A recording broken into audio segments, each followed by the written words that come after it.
இன்றைய தியானம். நீதிமான்களுடைய நினைவுகள் நியாயமானவைகள், துன்மார்க்கனுடைய ஆலோசனைகளோ சூதானவைகள். நீதிமொழிகள் 12:5.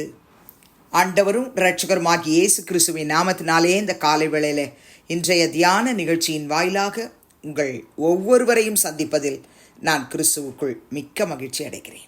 பிரியமானவர்களே, இந்த நாளிலே சாலமோன் ஞானி எழுதினதான இந்த வார்த்தையை வாசித்து, கர்த்தாவே, எங்கள் ஒவ்வொருவருடைய நினைவுகளும் நீதிமான்களுடைய நினைவுகளாய் இருக்க வேண்டும். நம்ம ஜெபிக்க போகிறோம்.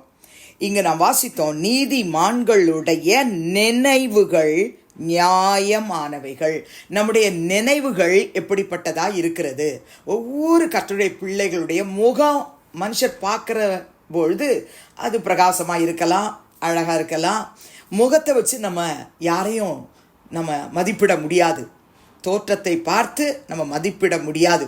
ஆனால் நம்முடைய நினைவுகளை கர்த்தர் பார்த்து நம்ம நீதிமானாய் இருக்கிறோமா அல்லது துன்மார்க்கமாய் ஜீவிக்கிறோமா என்று கர்த்தர் நிதானித்து அறிந்து அதுக்கேற்ற ஆசீர்வாதத்தை நமக்கு தருவார்.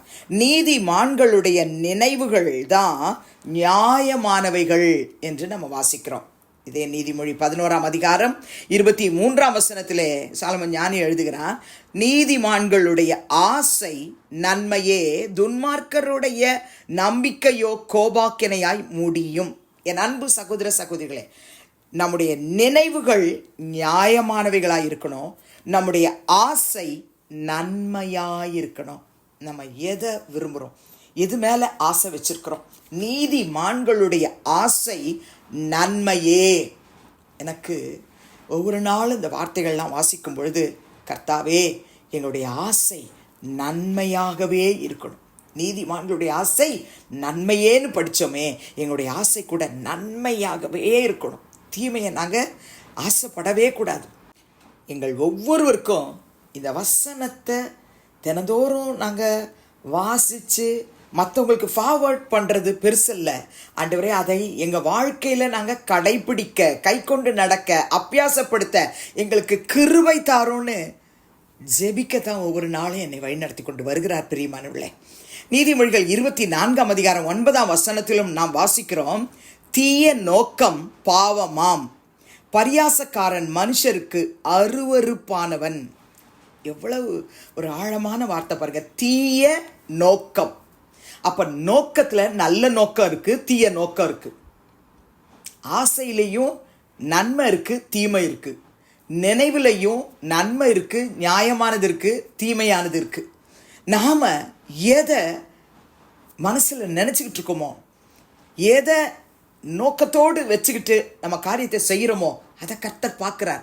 நோக்கம் தவறாக இருந்து நம்ம என்னதான் நன்மையை செய்யறதுக்கு முயன்றாலும் நிச்சயமாக அது பலன் கொடுக்காது. பிரியமானவர்களே, தீய நோக்கம் பாவமாம். என் உள்ளத்தில் நான் ஊழியம் செய்யணுன்ற வாஞ்சை இருந்தாலும் என் நோக்கம் தவறாக இருக்குமானால் என் ஊழியத்தினால் பலன் என்ன?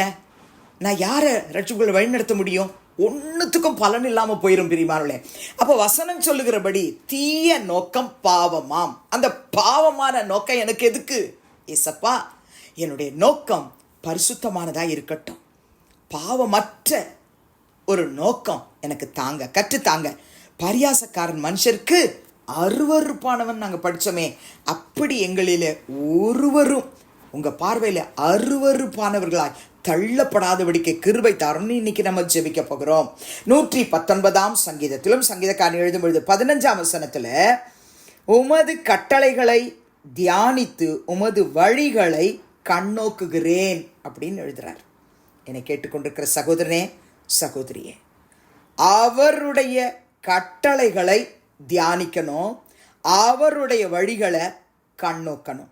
நீங்களும் நானும் எதை தியானம் பண்ணி கொண்டிருக்கிறோம்? கர்த்தருடைய கட்டளைகளை தியானிக்கிறவர்களாய் இருப்போம் என்று சொன்னால், கர்த்தருடைய வழிகளை கண்ணோக்குகிறவர்களாய் இருப்போம் என்று சொன்னால், பிரியமானவர்களே, கர்த்தர் நம்முடைய நோக்கத்தை ஆசீர்வதிப்பார். நம்முடைய நினைவுகளெல்லாம் நியாயமானவைகளாய் வைத்து ஆசீர்வதிப்பார். எல்லாவற்றை காட்டிலும் நம்முடைய ஆசை நன்மையே என்று கர்த்தர் கண்டு நம்முடைய ஆசைகளை விருப்பங்களை அவர் நிறைவேற்றுவார். 139 சங்கீதம் 23 வசனத்திலே தாவீது சொல்ற ஒரு வார்த்தை, அடிக்கடி நம்ம திருவிருந்துக்கு முன்னாடி அந்த வார்த்தையை சொல்லி கன்ஃபஸ் பண்றதுக்கு நம்ம யூஸ் பண்ணுவோம் ஜெபத்தில். என்ன சொல்றாரு? தேவனே, என்னை ஆராய்ந்து என் இருதயத்தை அறிந்து கொள்ளும், என்னை சோதித்து என் சிந்தனைகளை அறிந்து கொள்ளும். கர்த்தாவே, என்ன ஆராய்ந்து பாருங்கப்பா, என் இருதயத்தை அறிந்து கொள்ளுங்கப்பா, என்ன சோதிச்சு பாருங்கப்பா, என் சிந்தனைகளை அறிந்து கொள்ளுங்கப்பா. ஒவ்வொரு சகோதரனும் சகோதரியும் இந்த வார்த்தையை உணர்ந்து வாசித்து ஜெபித்து கர்த்தர் கையில் ஒப்பு கொடுப்போமானால் வருஷத்தின் கடைசி நாட்களிலே கர்த்தர் நம்ம ஆராய்ந்து பார்க்கும் பொழுது, நம்முடைய இருதயத்தை அறிந்து கொள்ளும் பொழுது, நம்ம சோதித்து பார்க்கும் பொழுது, நம்முடைய சிந்தனைகளை எல்லாம் பார்த்து, மகளே மகனே, இந்த காரியத்தில் நீ வழுவி போயிருக்கிறாய், இதில் நீ உன்னை செட்ரேட் பண்ணிக்கோ, இந்த காரியத்தில் நீ சீர்பொருந்து, இந்த காரியத்திலே உன் சிந்தையை பரிசுத்தப்படுத்திக்கொள் அப்படின்னு சொல்லி நம்மளை வழி நடத்துவார். செபிக்கலாமா? பரிசுத்தமுள்ள பிதாவே, இயேசு கிறிஸ்துவின் நாமத்தில் இந்த காலையிலே உம்முடைய சமூகத்துக்கு நாங்கள் வருகிறோம். நீதிமொழிகள் 12:5 நாங்கள் வாசித்து தியானிக்கிறது போல எங்களுடைய நினைவுகள் எல்லாம் நீதிமான்களுடைய நினைவுகளாய் இருக்க வேண்டுமாய் செபிக்கிறோம். நியாயமானவிகளாய் இருக்க வேண்டுமாய் செபிக்கிறோம். துன்மார்க்கருடைய ஆலோசனைகளாய் எங்களுடைய ஆலோசனைகள் மாறவே கூடாது ஆண்டவரே. அப்பா, நீதிமான்களுடைய ஆசை நன்மையேன்னு படித்தோம் ஆண்டவரே. எங்களுடைய ஆசைகள் எல்லாம் நன்மையாய் இருக்கத்தக்கதாய் கர்த்தர் நீங்க பரிசுத்தப்படுத்தி தாரும் ஆண்டவரே, பரிசுத்தப்படுத்தி தாரும். தீய நோக்கம் எங்களுக்கு வேண்டாம், அது எங்களை பாவத்தில் கொண்டு போய் முடிய பண்ணும் ஆண்டவரே. எங்களுடைய நோக்கங்கள் எல்லாம் பரிசுத்தமாய் இருக்கட்டும் ராஜா. உம்முடைய கட்டளைகளை மாத்திரம் நாங்கள் ஆண்டவரே தியானிக்கணும் ஐயா. உம்முடைய வழிகளை கண்ணோக்கமாய் இருந்து அதிலே நாங்கள் நடக்க எங்களுக்கு உதவி செய்யும். ஒருவேளை என்னோடு சேர்ந்து ஜெபிக்கிற பிள்ளைகள் இருதயமும் அவருடைய வழிகளும் அவருடைய சிந்தனைகளும் உம்மை மனநோக செய்கிற காரியங்களாய் இருக்குமானால் கர்த்தர் இந்த நாளிலே பரிசுத்தப்படுத்துவீராக, ஆசீர்வதிப்பீராக. இயேசுவின் நாமத்தில் பிதாவே, ஆமென். கிறிஸ்துவுக்குள் பிரியமானவர்களே, இந்த நாளிலே கர்த்தர் தாமே உங்களோடு கூட இருப்பாராக, உங்களை ஆசீர்வதிப்பாராக, உங்களை நடத்துவாராக.